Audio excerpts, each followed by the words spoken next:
So it appears, at least on the surface, notwithstanding any court battles in the future, that we have a Harris-Biden administration. I mean, a Biden-Harris administration. Now, one thing that's interesting about the Harris-Biden administration is that one of the individuals who is in charge of the seniors, that's going to be your grandparents, your parents, or your parents at some point, and at some point the laws and procedures they put forth today are going to affect you when you become a senior, himself doesn't even think it's worth past living 75, even though the president himself is 77. Hmm, really?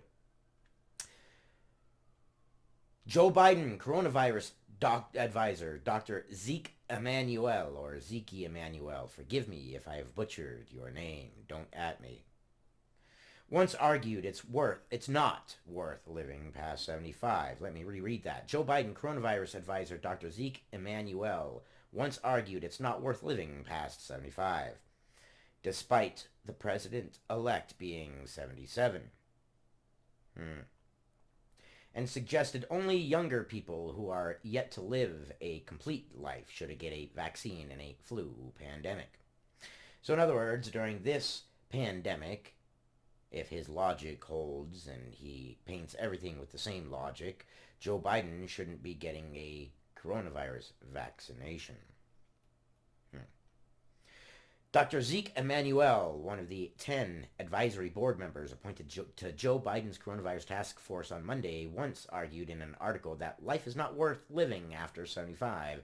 In fact, he said that productivity and creativity and things like that decline for the vast, vast, vast majority of us, is what he said. I don't know about that. I think there are plenty of individuals who are older that are creative and their cognitive abilities are sharp. We're all going to be there. Is this the person we want in charge of our elderly? What?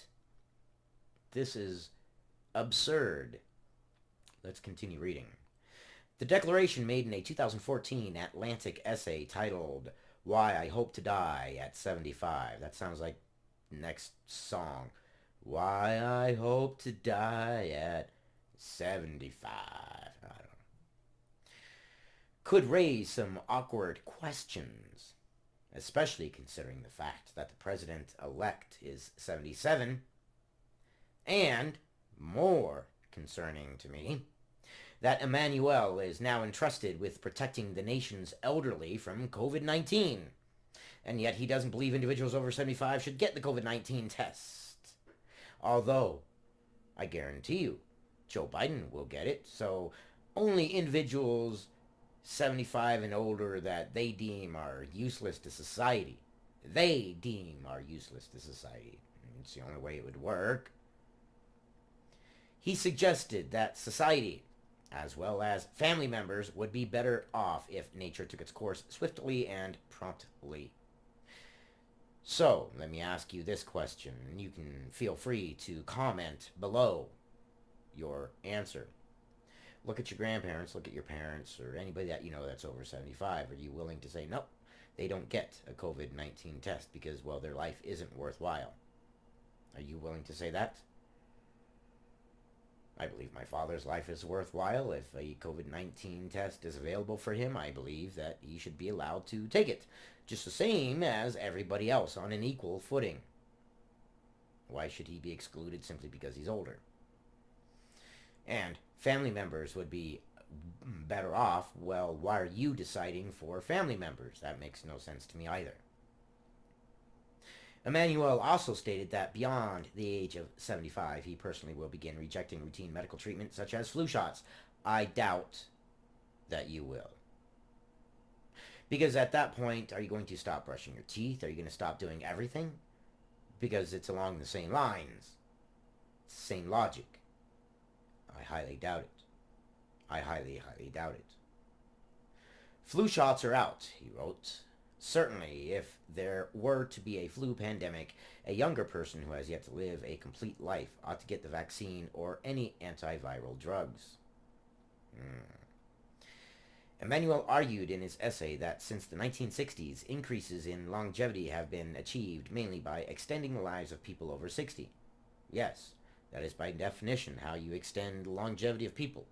You extend their lives. That would affect older people.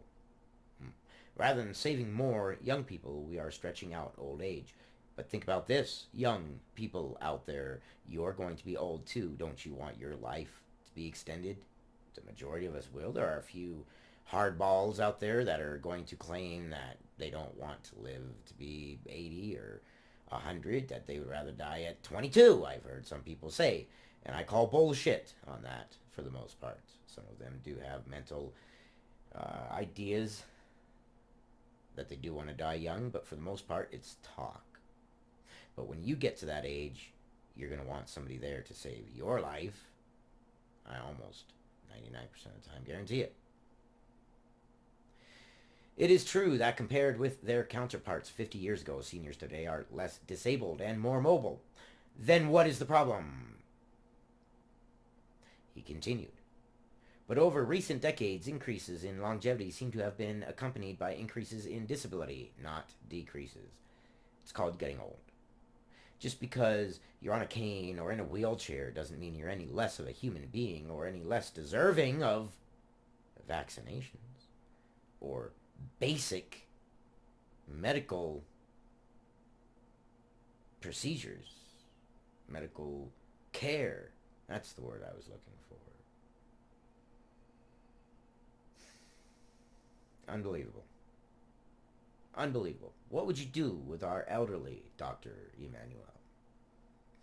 Emanuel made it clear in the essay that he opposes physician-assisted suicide and that he wasn't hoping to reach 75 and then simply die.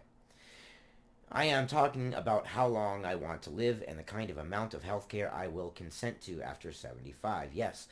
But with us knowing this, are we comfortable with him having the care of our elderly in his hands?